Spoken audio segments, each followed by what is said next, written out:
اعوذ باللہ من الشیطان الرجیم بسم اللہ الرحمن الرحیم۔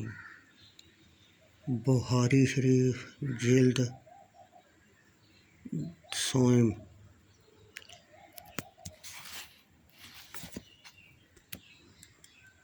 باب نمبر 1033۔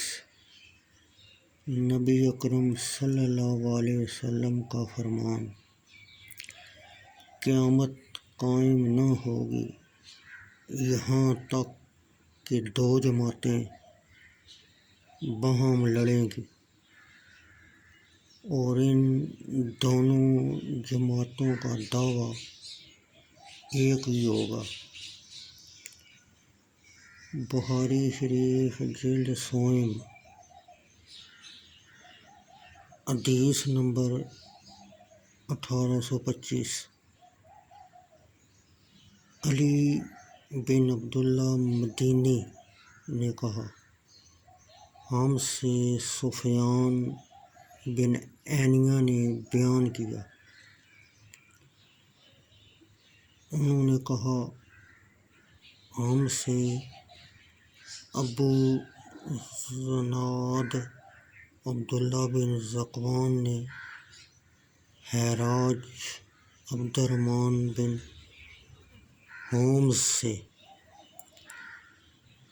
انہوں نے حضرت ابو ہریرہ رضی اللہ تعالیٰ عنہ سے بیان کیا، انہوں نے کہا، رسول اللہ صلی اللہ علیہ وسلم نے فرمایا، قیامت قائم نہیں ہوگی